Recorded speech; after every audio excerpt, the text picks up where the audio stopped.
Hello and welcome. My name is Kelly Kingston and I am talking about the future of money.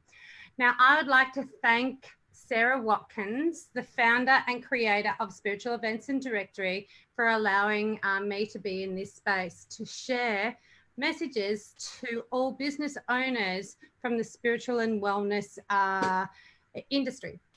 So what I've actually done is I've actually spoken to Graham Donnelly, who is an accountant and a global business strategist, to support people in understanding how to grow their businesses, how to protect their businesses, and how to sustain a profitable income. So over the next couple of weeks on Wednesday nights at 6:15, we will be talking about these types of topics.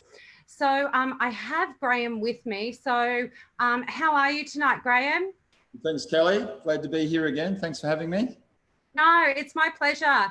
We had a lot of people comment on our last show last week, and yeah, the information that you provided to them, they absolutely all loved and were extremely appreciative.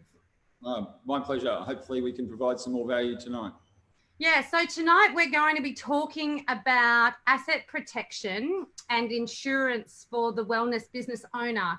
So I have a couple of questions that I've prepared for you, and here we go. You ready? I'm ready. I hope they're not too difficult. I'm sure you'll be able to handle it. All right. Okay, so why do you feel asset protection is important for a business owner? Well, asset protection is a field that I've been working in for probably more than 30 years. And I guess it becomes important, and certainly was important to me, to ensure that as business owners, we're getting up, we're going to work, we're creating fantastic businesses, building assets, hopefully building wealth, and creating sustainable cash flows. What we don't want is for something to go wrong unexpectedly, whether it's within or without our control, and lose it all. So part of what I've been doing for a long time is to talk to clients about how we protect our business and the assets that we create from our business cash flows over a period of time. So I think it's critically important for all businesses, whether they're brand new or existing, to review their structures. But I feel it's all about structure. So as long as you're in appropriate structures, then things that may go wrong can go wrong. You can protect yourself as best as possible from the impact of those things. So some of those things could be parts of what we do in our business in terms of, professional advice or professional services or things like that. But other things could just be walking down the street. Or you could be in a car accident and get sued because of whatever. And unfortunately, we live in a very litigious society, and I think it's important to make sure that we set ourselves up so that we don't lose everything that we've worked so hard for. Okay, so does this include like professional indemnity insurance, public liability insurances? So when do you need those policies, and at what stage in your business should we actually, as wellness business owners, should be engaging and getting these covers for us and our business? Yeah, it's a very difficult question to answer, and unfortunately, I believe that, or the advice that I would give most clients is that we do need professional indemnity or public liability or some sort of insurance to cover us for the things that those policies, connect with. Unfortunately, and this is hopefully it's no news to everybody, but the insurance industry is very typically structured so that it tries as hard as possible not to make payouts if claims are made. And there's a whole range of reasons why that may happen. So what I like to say to clients is, yes, you need to have some sort of public liability policy for just general accidents around the workplace or for things that you do. You also may need professional indemnity depending on the type of service that you provide. But unfortunately, I don't rely on those insurances as the be-all and end-all of asset protection because I've just know of too many cases firsthand where people have paid insurances for many, many years, have then had to make a claim, and because of a minor technicality or wording in the policy document or something, that the insurance company have got out of making the payment, which has left them exposed. Therefore, all their personal assets are potentially on the line and they could lose everything. So insurance is a necessary evil, in my opinion, but not the be-all and end-all of asset protection.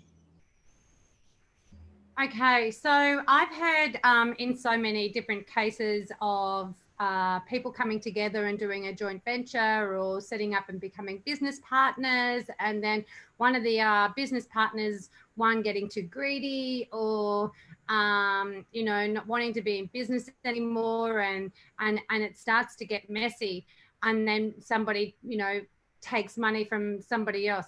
In a situation like that, would the two business partners need to get separate insurance? There's a couple of different levels, and I'm not the insurance expert, so please don't take this as insurance advice because I'm really not that person. But I've been around business long enough, I guess, to at least, you know, put some perspective around that. The business itself that provides the service needs certain insurances depending on what it does. So if I was in business with a partner and we were then delivering a wellness business, we were naturopaths or massage therapists or whatever it may be, then the business entity would need cover for premises such as public liability. So people walk onto the, you know, into the practice, into the workplace, slip over on the floor, hurt themselves and sue the business. That's what public liability, I believe, is generally all about. Professional indemnity is a separate cover that the business entity would have as well to cover the risks relating to the service that you provide. So if you were providing massage therapy and someone made a claim against you because they're claiming, for example, that the massage you gave them caused them a problem and therefore they're coming and they're suing you, then that's what I would consider to be professional indemnity. So the business entity is the one that needs to be insured for those things. The business partners themselves individually, depending on the structure, probably don't need the cover because they're just delivering the service. So it's important that the structure is correct, and then you then have the ability to then take that insurance, overlay it with good structure, make sure that the individual partners have their assets held in entities or in structures that allow them to be better protected and removed from the business activity, so that it works it's a much stronger firewall between claims and the assets. So the other thing that's really important is that if someone does make a claim against the business and there's a number of partners, the claim is, I guess, generally what we would call joint and several. And that is that if I have no assets and I'm a business partner, but one of my business partners has $1 million worth of assets, well, they can't, it's not half. It's like they can go the whole claim against the person with the assets. So that's why I work with clients at both the business structure level and also their personal assets level to make sure that there's separation and that there's enough protection between themselves and their assets to allow that firewall to exist, to make it harder for people to get at. Thank you so much. That's really, really important information and advice that you could give a wellness business owner. Now, I know that there's been times where there's, and I'm not too sure if it's the same answer for this question that I'm about to ask, but where they've been in a franchise and in that franchise, the franchisor has not followed through with the contract, and the franchisee's broken the contract. And then once that contract's been broken, the franchise always come after the franchisee. At that particular point in time, is that public liability insurance covering the franchisee? under your understanding? I would say no, because it's not damage to a third party. I mean, we're getting into this space where we're really talking a lot of legalities. So we really need to make sure that, of course, you know, we're not giving legal advice, we're not giving insurance advice. So we really need to make sure that the people who are listening get proper advice from the right people.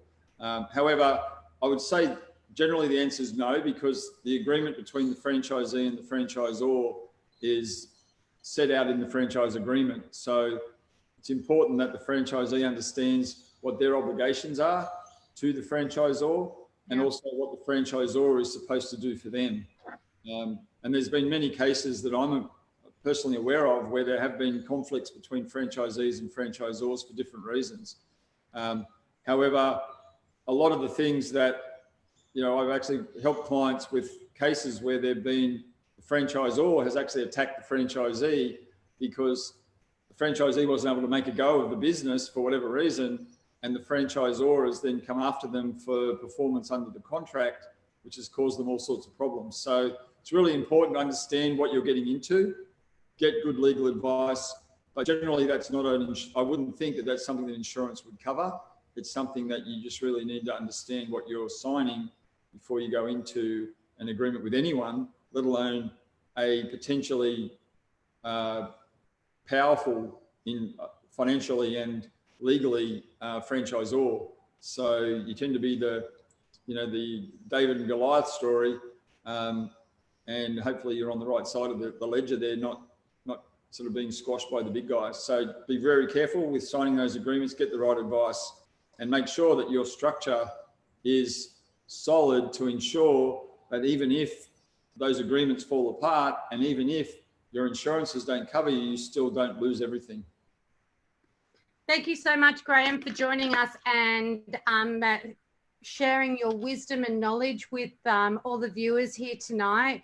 It is really, really appreciated on so many levels. You just can't get this information without having to pay somebody to sit in front of them. So we do appreciate your time and thank you very, very much. You're welcome, Kelly. Hopefully that's helped some of your clients with some answers that might have been bothering them. No worries. Thank you so much. So the moral of the story is if you are going into business with somebody, get a very clear written contract and know what insurances you need to have you covered.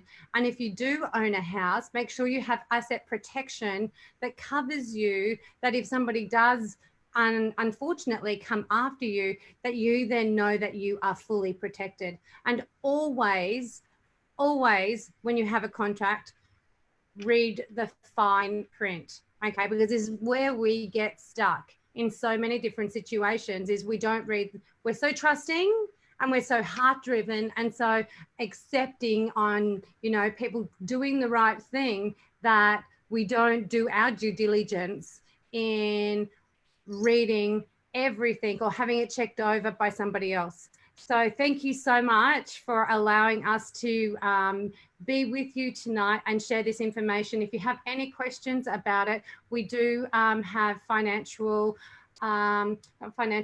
insurance guys that we work with that would be more than happy to support you in answering any additional questions if you have any situations that are arising or that you're in currently. Thank you so much. My name's Kelly Kingston from the Wellness Business Academy, and I look forward to seeing you next Wednesday.